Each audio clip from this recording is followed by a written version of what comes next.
வணக்கம். மதிமுகம் செய்திகள். இன்றைய முக்கிய நிகழ்வுகளை பார்ப்பதற்கு முன்பாக தலைப்பு செய்திகளை பார்க்கலாம். ஜனநாயகன் விவகாரத்தில் குரல் கொடுத்த முதலமைச்சருக்கு நன்றி தெரிவித்தார் தவேக தலைவர் விஜய்.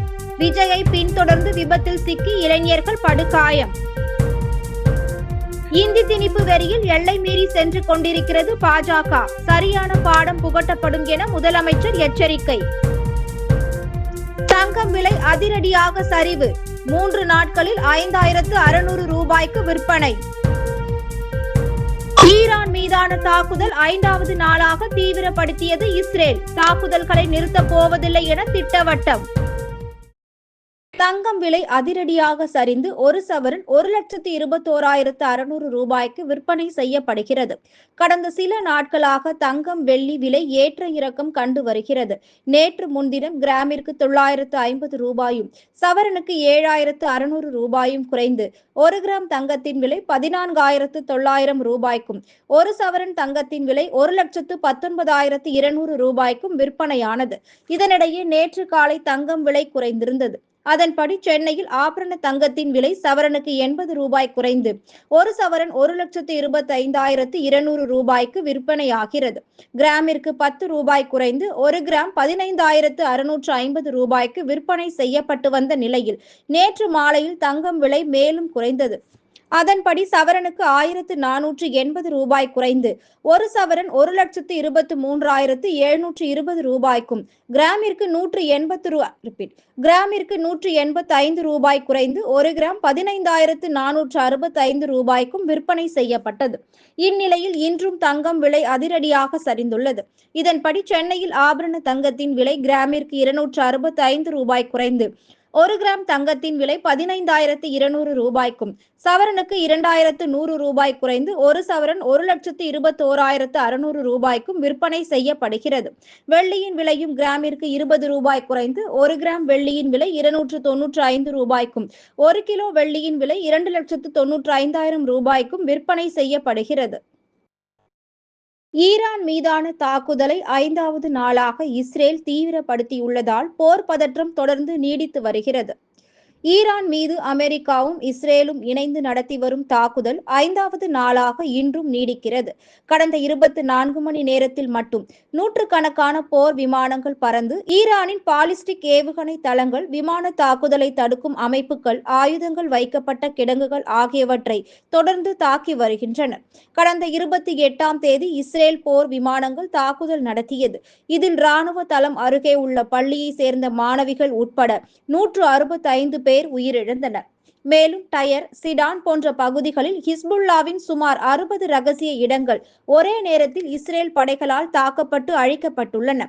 அங்கு ஆயுதங்கள் சேமிக்கப்பட்ட கிடங்குகள், ராக்கெட் ஏவும் தளங்கள், தகவல் தொடர்பு அமைப்புகள் எல்லாம் குண்டு வீச்சில் சிதறடிக்கப்பட்டுள்ளன. இந்த இடங்கள் இஸ்ரேல் எல்லைக்குள் ராக்கெட் தாக்குதல் நடத்துவதற்கும் துருப்புக்களை தாக்க திட்டமிடுவதற்கும் பயன்பட்டதாக இஸ்ரேல் தரப்பு கூறியுள்ளது.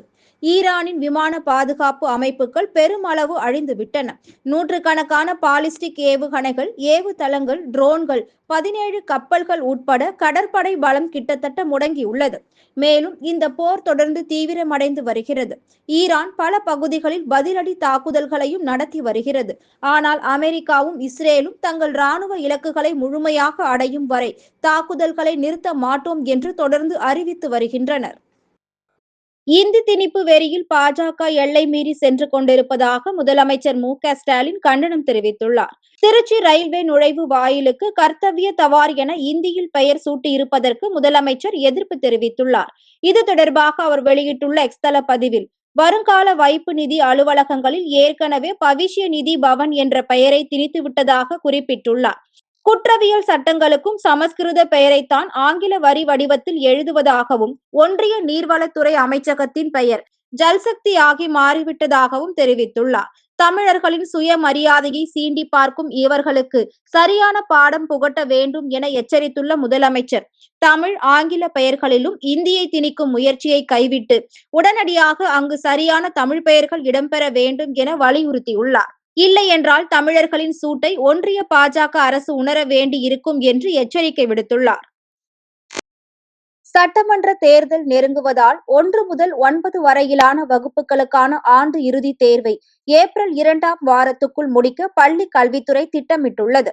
தமிழகத்தில் நிகழ்கல்வியாண்டில் +2 பொதுத் தேர்வு மார்ச் 26ஆம் தேதியும், 10ஆம் வகுப்பு பொதுத் தேர்வு ஏப்ரல் 6ஆம் தேதியும் நிறைவு பெற உள்ளன. இதற்கிடையே தமிழகத்தில் சட்டப்பேரவை தேர்தல் ஏப்ரல் 3வது அல்லது 4வது வாரத்தில் நடைபெற வாய்ப்பிருப்பதாக கூறப்படுகிறது.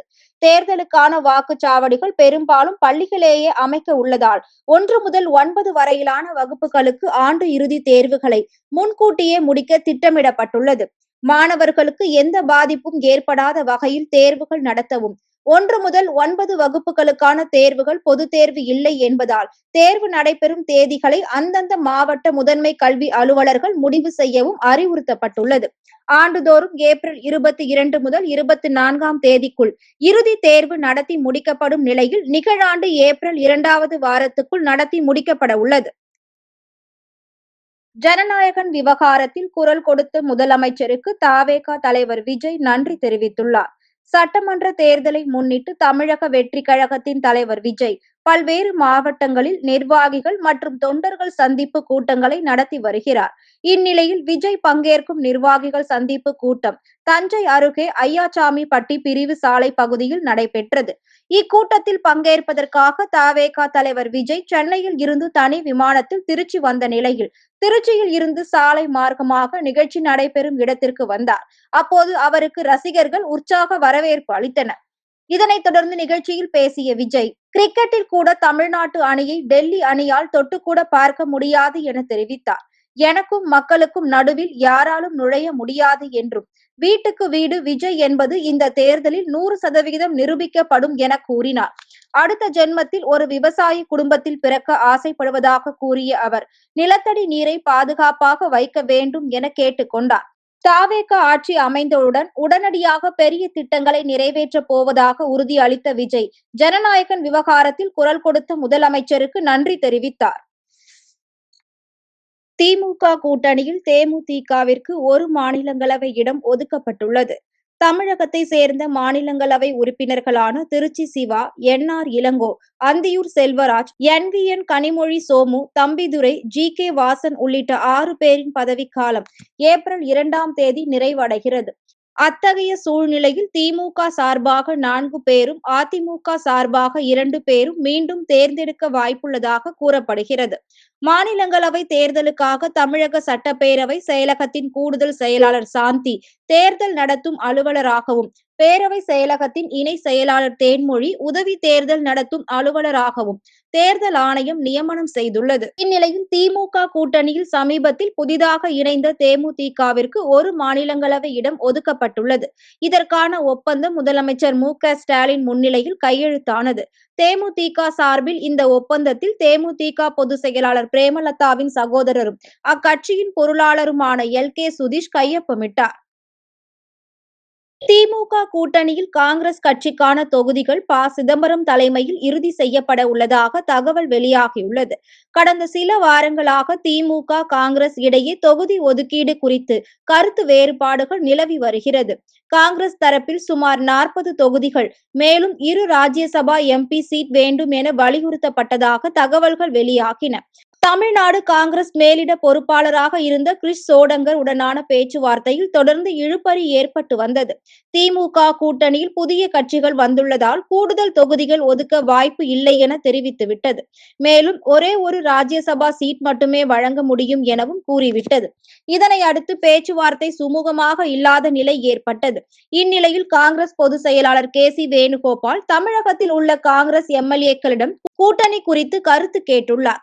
இந்நிலையில் திமுக உடனான தொகுதி பங்கீட்டில் திமுக மற்றும் காங்கிரஸ் இடையே இழுபறி நீடித்து வந்த நிலையில் சோனியா காந்தியின் அறிவுறுத்தலின் பேரில் முதலமைச்சர் மு.க.ஸ்டாலினை முன்னாள் ஒன்றிய அமைச்சர் ப. சிதம்பரம் சந்தித்து ஆலோசனை நடத்தியிருந்தார். இந்நிலையில் திமுக, காங்கிரஸ் இடையே தொகுதி பங்கீட்டில் சமரச முடிவு எடுக்கப்பட்டுள்ளதாகவும் தகவல் வெளியாகியுள்ளது. ஈரான் மீது அமெரிக்கா மற்றும் இஸ்ரேல் தாக்குதல் நடத்தியதை கண்டித்து வேலூர் மாவட்டம் பேரணாம்பட்டில் தமிழ்நாடு முஸ்லிம் முன்னேற்ற கழகத்தினர் ஆர்ப்பாட்டத்தில் ஈடுபட்டனர். பேரணாம்பட்டு நகர பகுதியில் ஈரான் மீதான அமெரிக்கா மற்றும் இஸ்ரேல் பயங்கரவாத தாக்குதலை கண்டித்து தமிழ்நாடு முஸ்லிம் முன்னேற்ற கழகத்தின் மாவட்ட செயலாளர் ஆலியார் சுல்தான் அகமது தலைமையில் அமைதி போராட்டம் நடைபெற்றது. இதில் சுமார் 500க்கும் மேற்பட்டோர் கலந்து கொண்டு வீர மரணம் அடைந்த ஈரானின் உச்ச தலைவர் கமேனி மற்றும் உயிரிழந்த பொது மக்களுக்கு மெழுகுவர்த்தி ஏந்தி அஞ்சலி செலுத்தினார். தொடர்ந்து இந்த போராட்டத்தில் அமெரிக்காவையும் இஸ்ரேலையும் கண்டித்து கண்டன முழக்கங்களை எழுப்பினார். மேலும் ஈரான் மீது அமெரிக்கா மற்றும் இஸ்ரேல் நடத்தி வரும் தாக்குதலை நிறுத்த வேண்டும் எனவும் அமெரிக்கா மற்றும் இஸ்ரேல் நாடுகளுக்கு மற்ற நாடுகள் உதவக்கூடாது எனவும் வலியுறுத்தினார். ஈரோடு சென்னிமலை அருகே வீட்டின் பூட்டை உடைத்து 12 சவரன் நகை மற்றும் ரொக்க பணம் ஆகியவற்றை மர்ம நபர்கள் கொள்ளையடித்து சென்ற சம்பவம் பரபரப்பை ஏற்படுத்தியுள்ளது. சென்னிமலை ரோடு கே நகர் பகுதியை சேர்ந்த தம்பதியினர் விமல், லிடியா. இவர்களுக்கு ஒரு மகனும் ஒரு மகளும் உள்ள நிலையில் மருத்துவ காரணங்களுக்காக பெருந்துறைக்கு சென்றுள்ளனர். இதனை அறிந்த மர்ம நபர்கள் விமலின் வீட்டின் பூட்டை உடைத்து பீரோவில் இருந்த 12 பவுன் தங்க நகைகள் மற்றும் 40,000 ரூபாய் ரொக்கம் உள்ளிட்டவற்றை கொள்ளையடித்து சென்றுள்ளனர். இந்நிலையில் சிகிச்சை முடிந்து வீடு திரும்பிய விமல் வீட்டின் கதவு உடைக்கப்பட்டு நகை பணம் கொள்ளையடிக்கப்பட்டிருப்பதை கண்டு அதிர்ச்சி அடைந்தார். தொடர்ந்து இது குறித்து அவர் அளித்த புகாரின் அடிப்படையில் ஈரோடு தாலுகா போலீசார் மோப்ப நாய் உதவியுடன் சோதனை நடத்தி விசாரணை மேற்கொண்டு வருகின்றனர். மேலும் அப்பகுதியில் உள்ள சிசிடிவி காட்சிகளை கைப்பற்றி மர்ம நபர்களையும் தேடி வருகின்றனர்.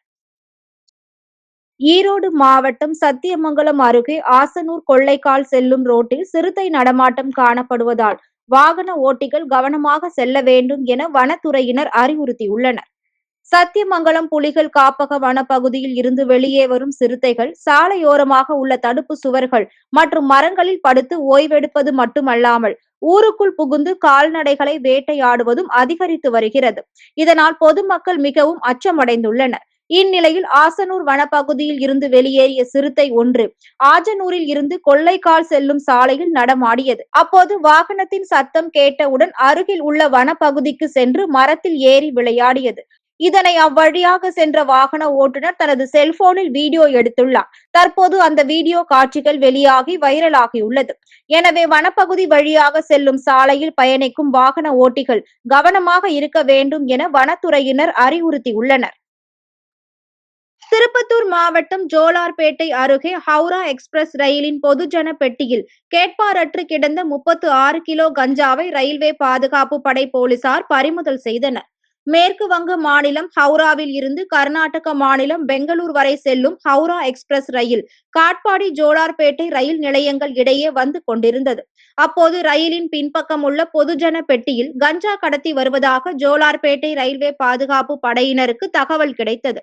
அதன் அடிப்படையில் 6 பேர் கொண்ட பாதுகாப்பு படை போலீசார் ஆம்பூர் அருகே பொதுஜன பெட்டியில் சோதனை நடத்தினர். அப்போது லக்கேஜ் வைக்கும் ரேக்கில் 5 பைகளில் பண்டல் பண்டலாக 36 கிலோ கஞ்சா இருப்பது தெரிய வந்தது. இதனை அடுத்து 36 கிலோ கஞ்சாவையும் பறிமுதல் செய்தனர். தொடர்ந்து இது தொடர்பாக வழக்கு பதிவு செய்த ஜோலார்பேட்டை ரயில்வே போலீசார் ரயிலில் கஞ்சா கடத்தி வந்த மர்ம நபர்கள் குறித்து தீவிர விசாரணை மேற்கொண்டு வருகின்றனர். மேலும் பறிமுதல் செய்யப்பட்ட கஞ்சாவை சென்னை ஆவடியில் உள்ள மதுவிலக்கு அமலாக்க பிரிவு அலுவலகத்தில் ஒப்படைத்தனர்.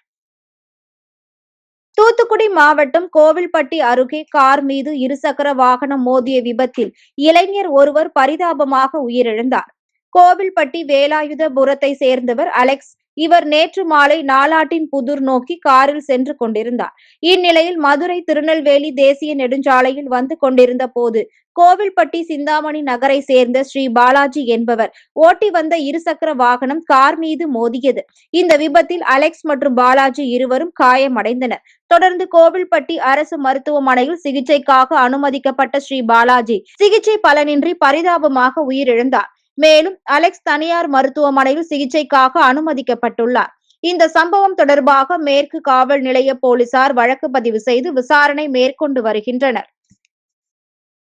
திருப்பத்தூர் மாவட்ட ஆட்சியர் அலுவலக கூட்டரங்கில் மாவட்ட வளர்ச்சி ஒருங்கிணைப்பு மற்றும் கண்காணிப்பு குழு கூட்டம் நடைபெற்றது.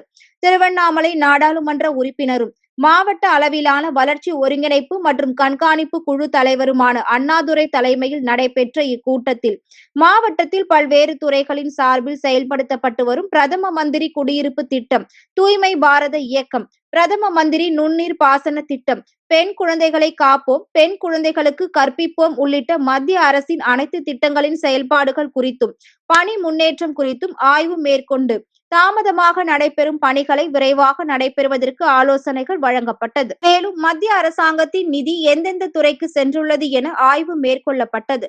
தொடர்ந்து மாவட்ட மாற்றுத்திறனாளிகள் நலத்துறை சார்பில் 36 மாற்றுத்திறனாளிகளுக்கு 37,80,000 ரூபாய் மதிப்பீட்டில் இணைப்பு சக்கரம் பொருத்தப்பட்ட பெட்ரோல் ஸ்கூட்டர், 9 மாற்றுத்திறனாளி தம்பதிகளுக்கு 11,27,000 ரூபாய் மதிப்பீட்டிலான 8 கிராம் தங்க நாணயம், 15 மாற்றுத்திறனாளிகளுக்கு 2,17,000 ரூபாய் மதிப்பீட்டிலான கைபேசிகள் உள்ளிட்ட நலத்திட்ட உதவிகளை திருவண்ணாமலை நாடாளுமன்ற உறுப்பினர் மற்றும் மாவட்ட ஆட்சியர் சிவசவுந்தரவள்ளி ஆகியோர் வழங்கினர்.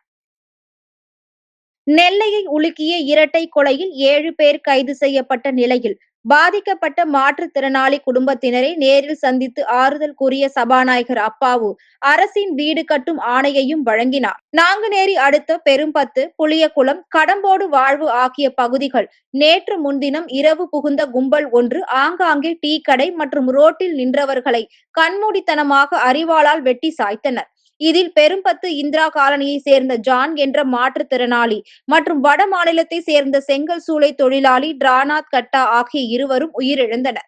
மேலும் 7 பேர் படுகாயங்களுடன் மருத்துவமனையில் சிகிச்சை பெற்று வருகின்றனர். இதனிடையே அந்த கும்பல் மது மற்றும் கஞ்சா போதையில் மக்களை வெட்டியதாக கூறப்படுகிறது. இந்நிலையில் இந்த கொலை சம்பவத்தில் ஈடுபட்ட 7 பேரை தனிப்படை போலீசார் கைது செய்தனர். மேலும் தாக்குதலுக்கான காரணம் குறித்து விசாரணை நடத்தி வருகின்றனர். தொடர்ந்து பாதிக்கப்பட்ட மாற்றுத்திறனாளி ஜானின் வீட்டிற்கு நேரில் சென்ற சபாநாயகர் அப்பாவு அவரது மனைவிக்கு நிதி உதவி மற்றும் அரசு சார்பில் வீடு கட்டுவதற்கான அரசாணையை வழங்கினார். மேலும் அவரது 2 பெண் குழந்தைகளின் கல்வி செலவை அரசு ஏற்க நடவடிக்கை எடுப்பதாகவும் கூறினார். அதேபோல பாதிக்கப்பட்ட இறந்தவருடைய அந்த தம்பி பேரு ஜான் என்பவருடைய துணைவியார் மாற்றுத்திறனாளி. அவர்களுக்கு 2 பெண் குழந்தைகள். மூத்த பெண்மணி 8வது வகுப்பு நாங்குநேரிலே படித்துக் கொண்டிருக்கின்றார்கள், கன்னிமரியாள். 2வது பெண் உள்ளூரிலேயே 5வது வகுப்பு படித்துக் கொண்டிருக்கின்றது, நவீனா. அவர்களுக்கு வீடு இல்லை என்று சொன்னார்கள். உடனடியாக முதல்வருடைய கவனத்திற்கு சென்றதும் உடனே நம்முடைய சார் ஆட்சியரை அனுப்பி அவர்களுக்கு நம்முடைய கலைஞர் வீடு கட்டும் திட்டத்தில் 3.5 லட்சம் ரூபாய் மதிப்பீட்டில் ஒரு வீடு கட்டுவதற்கு நம்முடைய மாண்புமிகு முதல்வர் ஆணையிட்டு உத்தரவு வந்து கொண்டு இருக்கின்றது. இன்னும் ஒரு சில நிமிடங்களில் அந்த உத்தரவு அவர்களுக்கு வழங்கப்படும். அதுபோல் அந்த மாற்றுத்திறனாளி பெண்மணி என்ன வேலை அவர்களால் முடியுமோ உள்ளூரிலே பள்ளிகளிலே ஏதேனும் ஊட்டச்சத்தோ சத்துணவிலே ஏதாவது ஒரு வேலை கேட்டிருக்கின்றார்கள். ஏற்கனவே சார் ஆட்சியர் அவர்கள் ஆதரவற்ற விதவை என்று அவர்களுக்கு சான்று வழங்கிவிட்டார்கள். அநேகமாக அடுத்த வாரத்திற்குள் ஏதேனும் அவர்கள் விரும்புகின்ற பணி ஒன்றை, அவர்களால் இயன்ற பணி ஒன்று இந்த அரசு கொடுப்பதற்கு ஏற்பாடு செய்திருக்கின்றது. ராணிப்பேட்டை மாவட்டம் அரக்கோணத்தில் விபத்தை ஏற்படுத்தும் வகையில் சாலையின் நடுவே அமைந்துள்ள மின் கம்பங்களால் பரபரப்பு ஏற்பட்டுள்ளது. அரக்கோணம் ரயில் நிலையத்தில் தற்போது வளர்ச்சி பணிகள் மேற்கொள்ளப்பட்டு வருகிறது. அப்பணிகள் கடந்த சில நாட்களாக தொடர்ந்து நடைபெற்று வந்த நிலையில் ரயில் நிலையத்திற்கு செல்வதற்கு மக்கள் பயன்படுத்தி வந்த பிரதான சாலை முற்றிலுமாக குண்டும் குழியுமாக காட்சி அளித்தது.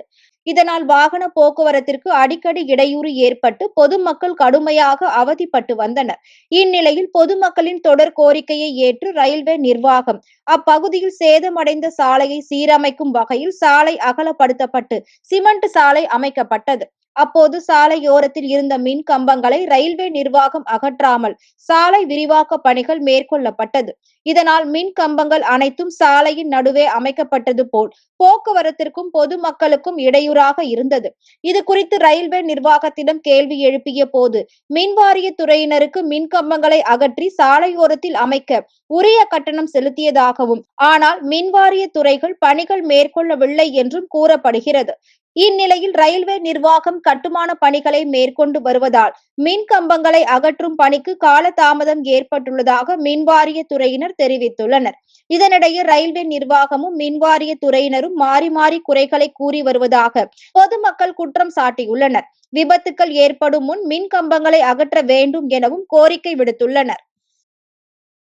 இஸ்ரேல் போர் காரணமாக உலகின் 20% எண்ணெய் வர்த்தகம் தடைப்படும் அபாயம் ஏற்பட்டுள்ளது. இஸ்ரேல், ஐக்கிய அரபு அமீரகம், குவைத், கத்தார், ஜோர்டான், பஹ்ரைன் உள்ளிட்ட வளைகுடா நாடுகள் மீது ஏவுகணைகள் மற்றும் ட்ரோன்கள் மூலம் சரமாரி தாக்குதல் நடத்தப்பட்டு வருகிறது. லெபனானில் உள்ள ஹிஸ்புல்லா அமைப்பு இஸ்ரேல் மீது தாக்குதல்களை தீவிரப்படுத்தியுள்ளது. ஹார்முஸ் நீரிணையை முழுமையாக மூடியதாக ஈரான் அறிவித்துள்ளது. இதனால் உலகின் 20% எண்ணெய் வர்த்தகம் தடைப்படும் அபாயம் ஏற்பட்டுள்ளது. இந்தியா எண்ணெய் தேவையில் 85% இறக்குமதி செய்கிறது. ஹார்முஸ் நீரிணை வழியாக வரும் எண்ணெய் தடைப்பட்டால் நாட்டின் எரிபொருள் விலை பெரும் உயர்வை சந்திக்கும் என கூறப்படுகிறது. மீண்டும் தலைப்பு செய்திகள். ஜனநாயகன் விவகாரத்தில் குரல் கொடுத்த முதலமைச்சருக்கு நன்றி தெரிவித்தார் தவேக தலைவர் விஜய். விஜயை பின்தொடர்ந்து விபத்தில் சிக்கி இளைஞர்கள் படுகாயம். இந்தி திணிப்பு வெறியில் எல்லை மீறி சென்று கொண்டிருக்கிறது பாஜக. சரியான பாடம் புகட்டப்படும் என முதலமைச்சர் எச்சரிக்கை. தங்கம் விலை அதிரடியாக சரிவு. 3 நாட்களில் 5600 ரூபாய்க்கு விற்பனை. ஈரான் மீதான தாக்குதல் 5வது நாளாக தீவிரப்படுத்தியது இஸ்ரேல். தாக்குதல்களை நிறுத்தப் போவதில்லை என திட்டவட்டம்.